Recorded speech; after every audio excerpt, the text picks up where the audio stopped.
Will the meta really change in NHL 24? Let's take a look at the gameplay trailer. Where pucks are pinned in the offensive zone for an extended period of time. As the offense builds up pressure by taking shots, completing hits, and holding possession of the puck, yeah, we know how the pressure gauge system works. Not only do you get a boost on offense, but the defensive team is going to be pinned as well, affecting their skating and stamina. So it is true. I didn't notice in the beta. I thought it was just the defense getting a nerf. The offense then gets a buff. So everything for the offensive side, shooting, skating, passing, all that goes up. The defense obviously takes a huge nerf. It's like you're in the ultimate fatigue state. And you got 30 seconds to make the most of it, but the defensive team can defuse it with getting the puck out of the blue line for 5 seconds continuously. So they're saying the only way to defuse it is if you skated out of the zone for 5 seconds. I thought you had to get just to center ice, because that's what it seemed like in the beta. When you cross the center ice marker, that's when it seemed like it would like reset, but it wasn't immediate. It seemed like when we passed it, it was like that extra second before it would actually, you know, turn off. So the only idea is that when you pass that center ice, I would say immediately try to either get it in deep or try to get it back and reset the play. If a low shot is taken on net and the rebound bounces across the crease, an energized goalie will be able to shift over and make that save as they should. If a goalie's fatigued during that same opportunity, they're going to be way more likely to go for that crazy diving desperation save. Now, occasionally those desperation saves will work. I saw some of the craziest saves that I have ever seen in hockey video games. But in terms of actually playing and what happens most of the time as it should, the goalie is left lost, the net is left open, and you can bury a lot of those rebound goals. See, but this doesn't make the goalies better at all. In fact, it made them much worse. They were diving over with a lot of just simple routine slide over saves that you would see in other years. How exactly is that going to change the way they play, though? You may actually see the, you know, more of the low percentage shots go in, but a lot of teams, the top teams, are still going to be going for those high percentage shots as much as they can, because that's just what they're used to playing. If there's no reason for them to defer away from that, they're going to continue to play the way they're playing. With goalie fatigue, it allows you to personalize your game and get a bit more creative. You might take more of those unique off-angle shots because it's going to wear that goalie down. A goalie's energy will start to recover when you clear the puck out of the zone, you get a whistle, a timeout, and it completely resets, obviously with the start of a new period. So basically what I'm getting from this is when you take more shots on a goalie, the more their fatigue goes down. And I'm assuming the recovery of that fatigue will not completely fill up when the shift ends in the offensive zone. When the other team goes the other way, they get a chance, and then we take it right back up the ice. The goalie will not be a full stand. So basically, the more shots you take, the more opportunities you have at actually scoring. How would that affect human goalies? I don't know. But AI goalies, it's going to make a lot of additional shots go in towards the end of the period, and then you would have to revert back to your same meta of how you've been playing in the beginning of the period.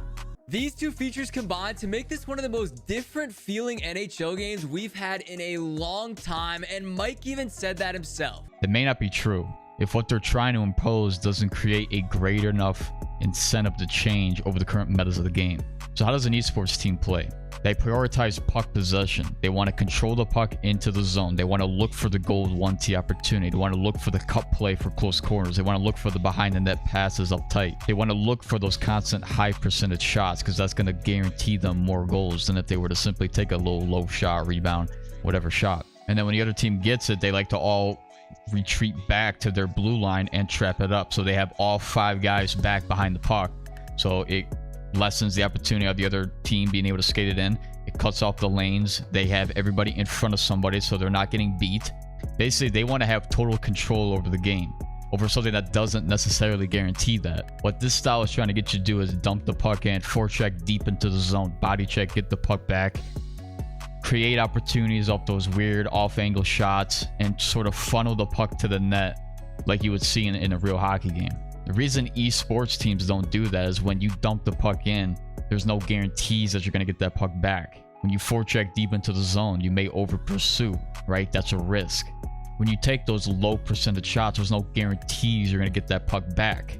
And it basically turns the game into a more luck-based experience, like you would see in real hockey. But they don't want to play like that because it takes a skill out of the game. If by playing the way they play allows for the pressure gauge system to still be achievable, then they're not going to change. Next, let's discuss the new hitting system called physics-based contact. I think the biggest change that's going to make a difference is the utility of hitting. So hitting in the past hasn't really had a big impact on player stamina. Players recover really quickly. So That's not true. When you had teams like Truculence and Threes that would zap your entire energy bar the entire time. Teams would just flick up on the right stick, hit you, continue to skate forward, allow their team to pick it up and swing you a pass for a breakaway. It was ridiculously OP, and when you had the timing down, it was really hard to miss. Obviously, in hockey, there's a time and place for each. Not every single hit you go for, you want to be a huge hit. Sometimes you want just enough to lightly knock them off the puck. But other times, you're going to want to lay that big check to take your opponent out of the play. So I do like the new hitting in this game. I think that will definitely change the way some people play it. It's going to be a little frustrating for guys at first. They don't really tell you of anything about a hitting assistance. The thing is, when you charge the hit, you pull back on the right stick, your guy will, the hitting assistance will apply to that hit. So if you have Truculence, you're still going to get the same level of hitting assistance that you've gotten. Truculence will be used in NHL 24, guarantee you, especially in 3s. 6s, I was getting a lot more penalties, right? So I would get a lot of cross checks. I would get a lot of elbowing calls randomly. So I don't think that's going to take away Truculence in 6s, but in 3s, you're still going to see those top teams triple truck build, right? With the hitting assistance, it really, I was barely missing any hits in the beta.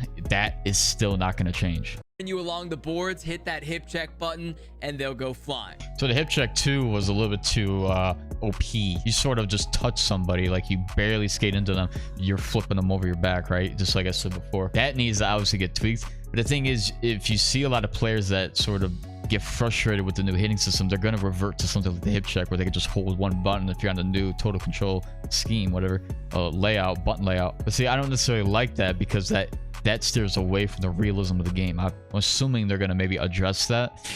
They may or may not. But if they do, then obviously you would have to learn the new hitting style, which would then revert back to the more realistic style of hockey. Because I do think this new hitting system does resemble more of a real hockey scenario. The recipe that players have been using in the past, it's not the recipe that the game is defined by now. See, they're trying to make it seem like these are some really out-of-the-world changes that we're going to have to completely revamp our style. To me, I found like I kept the exact same style I had in 23. Nothing really changed, even on the defensive side of things. Offensively, yeah, there was a little bit of a tweak here and there because of the pressure gauge system. Defensively, I was always aggressive. What's really good about this pressure gauge system is you're going to have to be more aggressive out there, which fits right into my style because that's literally how I play defense. It's literally right up on you, pressure as much as you can, but still stay to your inside. That's exactly what I've been going through with all my other videos on playing defense. Check it out in the top right as well. So my style never really changed, but if your style was something that sort of clung to the metas like Truculence or something like that, playing the skill zone type defense, you're going to obviously have to make a more steeper change, which is what these guys are probably talking about. Vision passing is a new passing modifier that allows you to hold the pass button and icons appear above the player's head. This means that any given time on the ice, you can make a pass to any player anywhere. I found this to be particularly helpful with breakouts and stretch passes. In NHL 23, you'd send passes up the ice and it would just go to the wrong guy. But there's also moments where you sneak it through the seam and you hit a guy for a breakaway, and those moments just haven't happened before. So it's because those guys never really knew how to pass. I never used this icon passing in the beta at all because I'm one for using manual saucer passes a lot, which is utilizing the right bumper instead of the RT, right? And to try to switch between like, all right, I want to do a sauce here versus just me straight passing to somebody, it's going to get confusing if I were to hold the RT button down, wait for the icons to pop up, and then pass to somebody. There may be scenarios in which the icon passing will come in handy, like the breakout if I want to find a particular pass. But a lot of times, if you do a manual saucer pass, I mean, you can't use the icons for that. You have to manually press it yourself, aim with the left stick. And I mix and match those things a lot when I'm playing the game, so that's not going to change for me. Somebody who doesn't do a saucer pass will utilize probably the icons and actually probably get a good enough skill with it so that they can hit the pass that they want to hit right on the mark. But that's only going to add value to your gameplay. That's not going to change your style or anything like that. Under this new system, the Y or triangle button is the Michigan. So in order to complete the Michigan, you'll go behind the net, hold Y for a certain amount of time, let go, and that initiates it. So I didn't really like that because obviously, you know, you see a lot of guys with the total controls. If they were to use it, they just hold a button down. That just eliminates the skill. I think, you know, I am just one that goes against that because I feel like if you want to master the Michigan or something like that, you should go into practice mode, learn the controls of the skill stick layout, and do it that way, however many times it takes you to get good, because practice makes perfect. I didn't like how you could just hold a button. It makes it very accessible to the brand new players that play the game. They'll probably use the total control. It might recommend them that, and they'll just naturally learn the game based on that.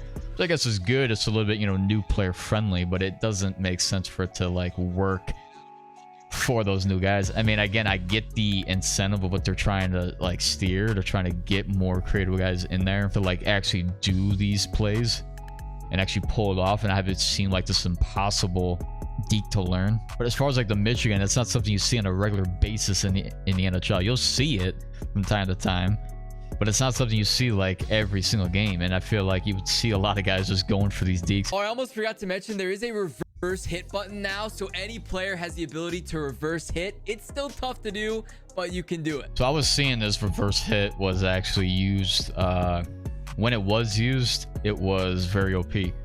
There was one time where I thought it was really weird. I was charging down full speed to somebody who was standing still, and he was able to reverse hit me. So I didn't have check-ins on. I had shutdown, I believe, but he was still able to reverse hit. So that obviously is ungodly OP. Same with the hip checks. They go hand in hand. They should not be as good as they are. Reverse hitting should not be as good as it is because it just eliminates the need for something like back at you. Like, what is the point of that trait if you could just do it without it? And one thing with skating backwards was it was really almost invincible to body checking, but also at the same time, we're responsible for making a game that's fun but trying to be, you know, representative, authentic of the real game. I don't see many people going down the ice coast to coast skating backwards. And so we've changed it in a way to allow you to create, you know, open space by pivoting at the right side depending on what your shot is, left or right, and which wall you're on.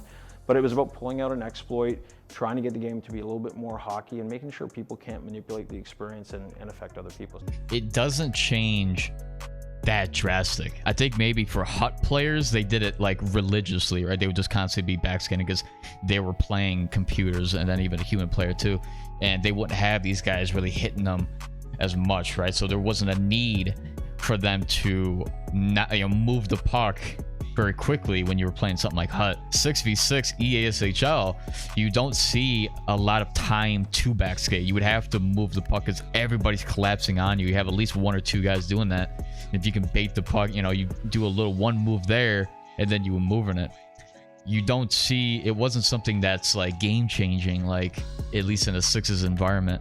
Threes you would see a lot because you would have a lot of guys, you know, solo the puck, right, kind of control it, utilize the LT. They have the open ice to do it, so yeah, they would do it. So obviously that's going to change that game mode a little bit. I feel like that's going to be a slight change combined with like the one touch pass, right, where you're able to move the puck very quickly.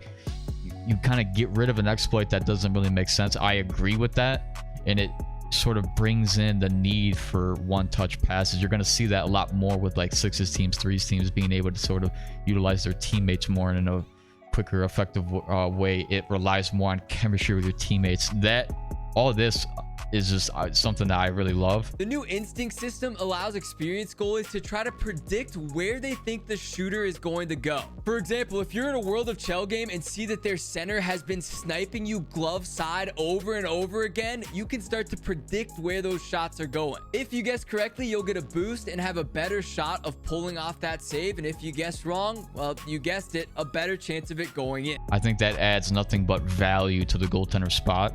A lot of times you just, you know, as when you're playing goalie, you just had to position your guy in the right spot, slide over when he could, right, for cross creases, you know, and just kind of move your guy to where he has the best chance to make the save. But there was no guarantees that you were going to actually make that save. It was all dependent on your goalie stats and just whether he was going to make the save or not based on the animation.